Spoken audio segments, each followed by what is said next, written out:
What's going on? Thank you so much for stopping by. I'm Jeremy, the pop culture nihilist, and I'm so glad you found my little corner of YouTube. I guess technically corners have like four quadrants. This is like a little mini corner within a corner within a corner on YouTube. But I appreciate you being here. On this video, I'm going to be talking about the Monday Night Raw situation following WrestleMania. And not only that, but I'm going to be discussing a little bit about the merger between WWE and UWF. That's the local university, not that. UFC, I've done that like twice now. And I wouldn't be able to have this conversation on my own, though, because I don't know a whole lot about this stuff. So joining me to do so is the martial art film freak, Tristan Glover. What's up, buddy? I've wasted a lot of time and money on professional wrestling. Yeah, you do. Yeah, you do. And I love that about you, man, because you have kind of helped be my shepherd into this world of wrestling, which I've only been participating in for about 4 or 5 months now. But since then, I've started really delving into it. WrestleMania was a great event. And if you want to hear our thoughts on that event, make sure to check down in the description. I will post a link to our conversation that we had about both Friday and Saturday night. Now we're going to transition on to what happened the following night, and that is what happened on Monday Night Raw. First of all, man, I just got to acknowledge it is very impressive that these performers can do like 2 or 3 nights a week in general, but then to go from doing WrestleMania to the very next night being back on stage to perform again, that's like that's pretty impressive shit. And then they still got to go back on the road and do house shows throughout the week when not on TV. Unbelievable. Unbelievable. In my estimation, this is what my perception of it is the people that are doing the house shows aren't necessarily the people that are on your Raw and your SmackDown. It's still there may be 1 or 2 nights that somebody may take a night off or something, but like it's still like the whole ring crew. Like you got to think the people backstage who are still going out there. Yeah. You got to like there's maybe like the undercard guys may get more time on a house show than they do on TV. Like it's still all this like, and everybody makes it to every single show. Even if you're not booked on the show, you're there. Is that right? Yeah, like everybody makes it to every single town. I did not know that. All right, that's interesting. I went to one event, Road to WrestleMania, a couple of months ago. Really enjoyed it. Got to see some of the all stars of the roster. Was expecting that Roman was going to be there because he's from Pensacola, but he was not. I guess he's just too big for Pensacola at this point, and I can't say I blame him for it because the Uso brothers were there, and that was super cool. But yeah, I kind of was like going to see Roman Reigns. Yeah, I haven't been to a house show in a long time. The first wrestling show I ever went to was a house show, and it was great. Everything I've been to since then was mostly for WWE was televised. I've been to other stuff. Ah, so you've been to a couple of the tapings, huh? I've been to a SmackDown. I've been to a Monday Night Raw. I've been to an AEW taping or live. I've been to a TNA pay-per-view or Impact pay-per-view. I've been to a Ring of Honor pay-per-view. I've been to a couple house shows or not house shows, indie shows from a local touring place that goes along the sort of South. I've been to NWA tapings, which are some of the most bizarre things you can go to, in my opinion. I've been to a handful of things. So what's the crowd situation like at an AEW versus a WWE? So if I go way back to like 2015 when I went to SmackDown, it was kind of pitiful. The business was kind of at a low point, so it was not very full at all. Okay. And they were at Bridgestone in Nashville, which is one of the bigger stadiums. But then I went to Monday Night Raw, and right now I think it's at a rising peak right now. So that was a fairly full show at Bridgestone. But then at AEW, they did a smaller venue, but they packed it, so it works. Yeah. They did the Nashville Municipal Auditorium, which is smaller, but they filled it. And so it doesn't matter if it's a smaller venue. If it's full, it still feels massive. 100% agree. Yeah, that's a good point. So you felt more like in the mix, the energy was better at the AEW than it was at the old the 2015 Raw show that you went to.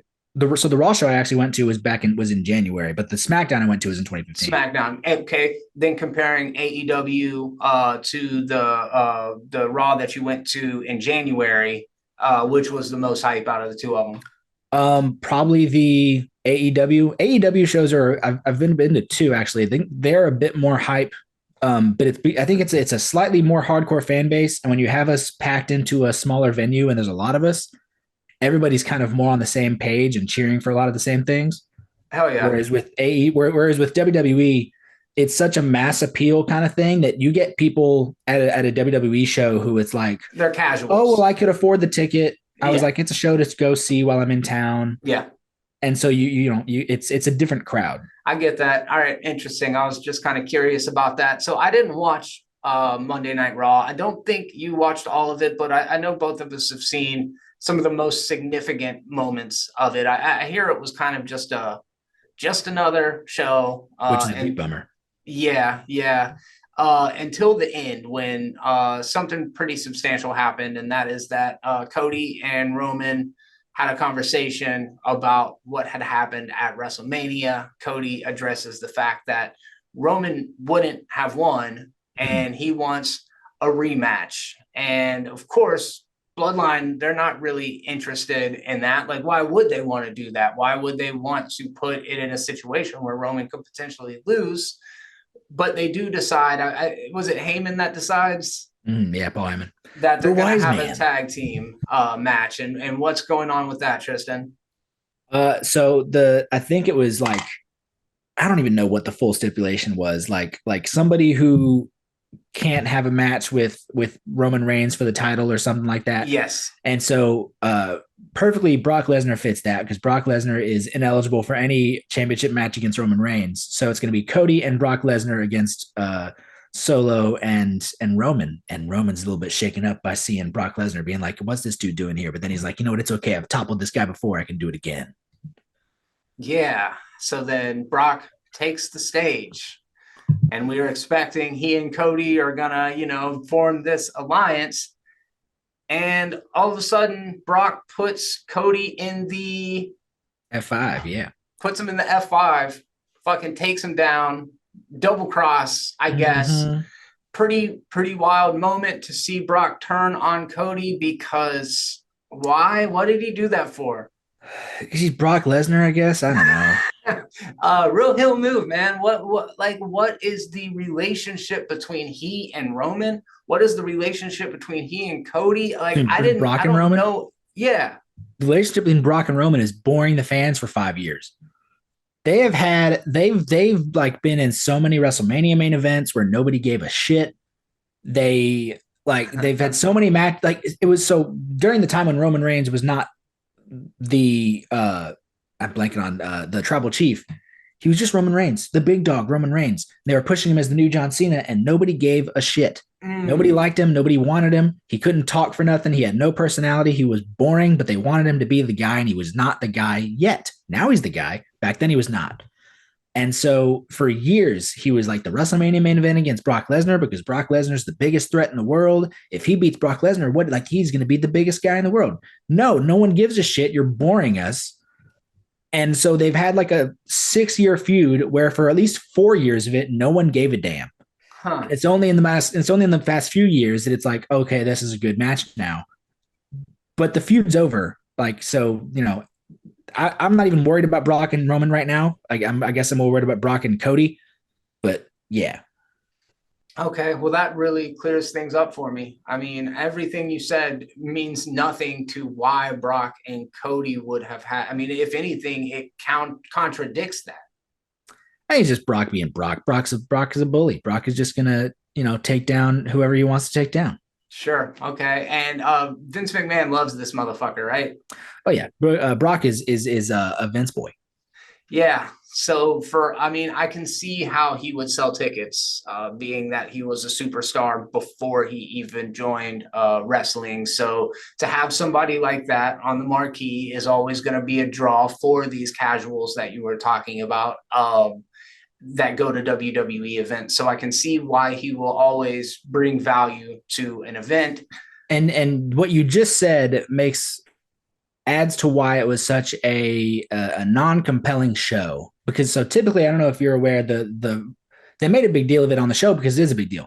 The Raw after WrestleMania is just as big as WrestleMania. That's what everybody keeps telling me, but it's not WrestleMania though, right? But the thing is, is so it's imagine like it's like a season premiere. It's like the new season gets started. You got to do some Yeah, cool okay. stuff at the season premiere. I'm with you. But also the crowd is insane. The crowd's always fun because when the WrestleMania crowd is not always the casual crowd. It's a mix of casuals and mega hardcores because even people who like don't really watch a lot of WWE, they're going to attend WrestleMania. You get people from all over the world are going to be at WrestleMania. Rich people mostly this year. Rich, but also hardcore fans. Yeah. So the crowd is usually nuts. And so usually like, you want to do something big. You want to debut some new people. You want to pull people up from NXT. You want to bring people over from other companies. Maybe you're going to have this crazy moment. It's going to be a big, crazy show. And in most years it is. And this year, like you just said, the biggest thing they did is Brock Lesnar did something. And what word did you associate with Brock Lesnar? Casuals. You know who's not like mega into the Raw after Mania? Casuals. Yeah. So I think what we're skirting right now is a pretty good opportunity to go ahead and switch gears and discuss this recent merging of two titans of the fight industry, and that is UFC and WWE. The news came out, if I'm not mistaken, either Sunday morning or like right smack in the middle of WrestleMania. It was like Sunday morning because I remember I was seeing stuff about it at work. So Vince McMahon came out and did an interview, and Brock what's his name? Sorry. I don't even know. I don't follow the backstage people at UFC at all. Other than Dana White, I have no idea. Sure. Yeah, Dana White would be the Vince McMahon of UFC for many reasons. As a matter of fact, both big pieces of shit, which we'll talk a little bit about. But man, just first impressions, Vince is looking good, right? That weird little fucking mustache and the he looks like Walt Disney. He looks like Walt Disney. Oh, what a fucking Fruit Loop. I mean, it's not completely uncommon among aging gentlemen, but yeah, he's definitely trying to do something. At least his son has the decency to just like let it go, man. You let your hair go gray. Fuck it. He was doing it for a while, and then I don't know. I don't know why. Maybe he thought I'm going to come back into the public spotlight with a new man. I don't know. Okay, yeah, that really turned out well for him, and I suspect that this is going to be a real divisive topic among WWE fans. I don't even. So it's crazy. It's like divisive on so many different levels depending on who you talk to, because this is from going through like Facebook comment sections, but like the UFC fans are only upset about it on like a surface level. They're like. They're the bro dudes who are mega into combat sports, but not the fake shit wrestling. So they're like, oh my God, why would they want to even partner up with the fake stuff? Blah, blah, blah, blah. So you can go into that whole thing of like, well, it's not fake, it's scripted, it's this. But get over that. They need to also understand that how many people were just at WrestleMania over the weekend? 89,000. Like, it's an industry that makes money. That's what it's all about, making money. But then, so that's the controversy on the UFC side from what I've been able to see. The controversy on the WWE side is so many different things because for those who don't know, Triple H has been in charge of a lot of things over the past 8-9 months because Vince McMahon had some legal troubles. He's not a great person. And has the reception to Triple H been overwhelmingly positive? Mega, uber, nuts positive. Yeah. Because the product's been good over the past several years. The product has been nearly unwatchable. Like I said, that SmackDown show I went to in 2015 was bare compared to the Raw I went to in January, where that place was full because Triple H is doing a good job. He's been doing a good job since SummerSlam of last year, or just like maybe a month before that. He's been killing it, making the product good. And they announced that Triple H is going to be stepping down from doing all that. Vince McMahon is now in charge of like all the backstage stuff. He's putting Paul Heyman in charge of creative, which is fine. What? Paul Heyman's going to be in charge of creative, which is fine. I didn't know that Triple H was stepping down, though. So, yes, Paul Heyman is now in charge of creative instead of Triple H. But even though Paul Heyman makes some good decisions, final say is up to Vince McMahon. Yeah, what I heard McMahon say is that he's not going to be in the weeds in the creative, as in he's not going to be involved in the week-to-week small shit that goes on in the shows, but it sounds like he's going to be making the big executive decisions that are going to have the biggest impact on what fucking So happens. he may say that, but he's a control freak. Yeah. And he's going to have Paul Heyman come to him, or he's going to have the writers come to him with all the final scripts, and he's going to rewrite them like he always does. Oh man. But and so I mean, aside from that, one of my biggest worries is that, and I think they've maybe said something about how they're not going to do it, but I kind of don't believe them.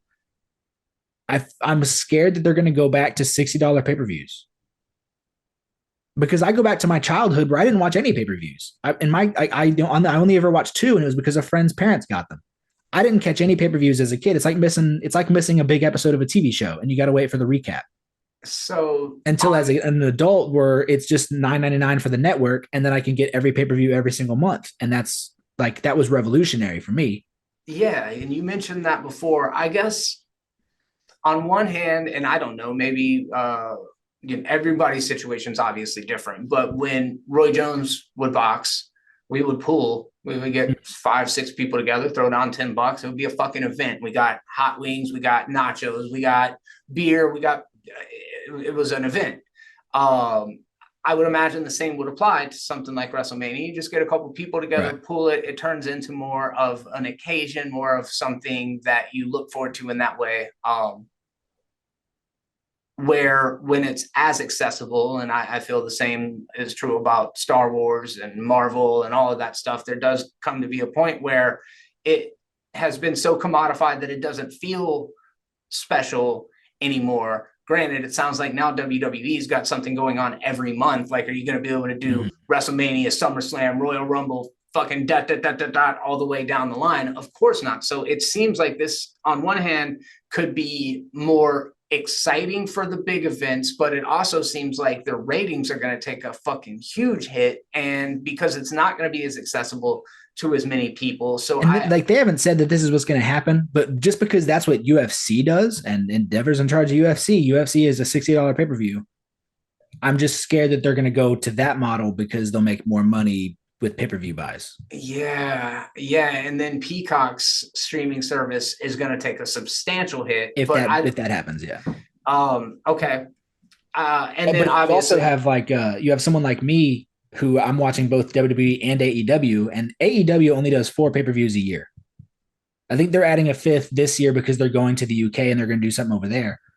But if AEW only has 4 pay-per-views a year, and they do a pay-per-view the same month as WWE, doing one every single month, and I'm only buying one pay-per-view that month, I'm buying the AEW. Yeah. That's, I think, very fair. I wonder. I don't know. I can't speak too much about that side of it, but I do know that Vince McMahon is a very controversial figure because of the creative decisions, because of the multiple sexual assault allegations, and because of him like paying off former employees to basically skirt getting in any real trouble. But that's why I believe he departed in the first place, and that kind of opened the door for Triple H. I know that there were people saying that maybe Vince always had more creative control than what was led on to the public.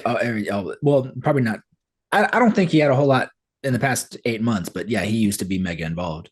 On the other side, we've got Dana White, who was shown on video slapping his wife. He's a controversial figure to me, because WrestleMania is so much more all ages entertainment, where something like UFC is more niche, is more specific. Not that it's not massively successful, but it's more adult oriented. And I feel like people are able to kind of sweep it under the rug because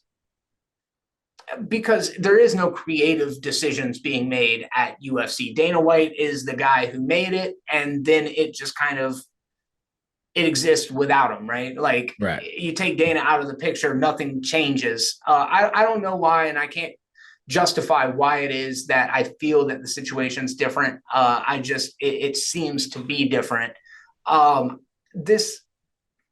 They're both still going to be their own entities.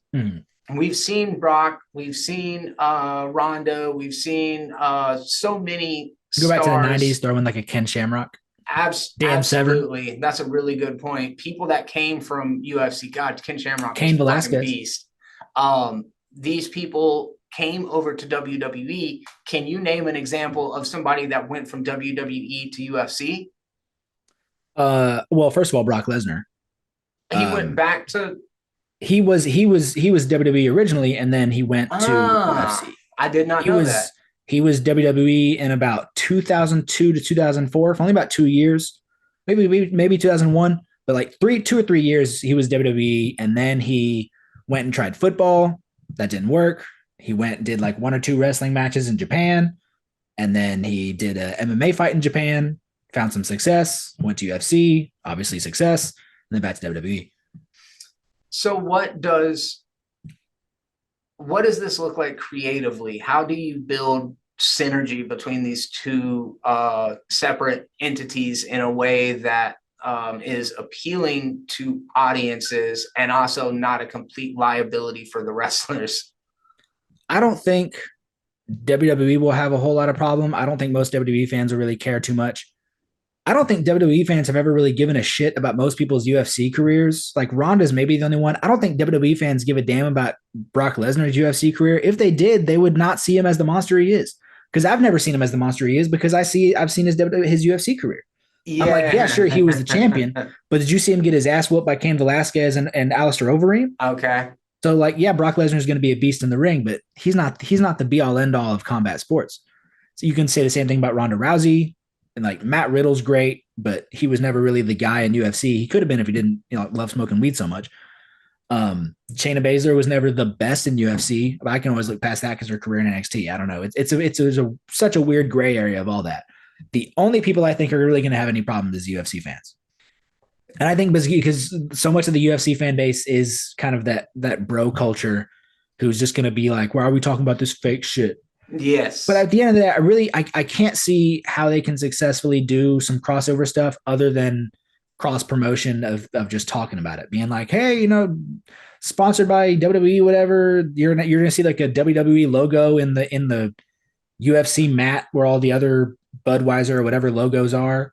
I don't really see how I don't know how they're going to cross over anything really. You don't bring McGregor into WWE, right? You might. He can. McGregor's the person, one of the major people who brought WWE into UFC. He's him. I mean, Chael Sonnen, you could say did it before him, but Chael Sonnen like really did some major trash talking in UFC, and it was Conor McGregor who really turned the trash talk into a promo, in my opinion. Yeah, I can see he's that. already been doing that, and in my opinion, it made UFC worse for me because if I want to see that, I'm watching WWE. I just want to see good fights. So you maybe bring him in to talk some shit. He can, he's doing the screen fighting now with Roadhouse, so maybe he's going to be able to do some other fake fighting in WWE. I have no idea. He is obviously a big personality. I would say maybe the single biggest superstar from UFC. He's also provenly volatile as fuck. And I would almost be scared for the WWE guys to get in the ring with him because you don't know if he's going to stick to script or not. I mean, he could pull off some Floyd Mayweather stuff at WrestleMania 24. WrestleMania, before celebrities were putting on good wrestling matches, Floyd Mayweather at WrestleMania 24 did a fairly good job. Oh, did he? Yeah, he had a thing with the Big Show, which was funny just because Floyd Mayweather's like 5'2". Mm-hmm.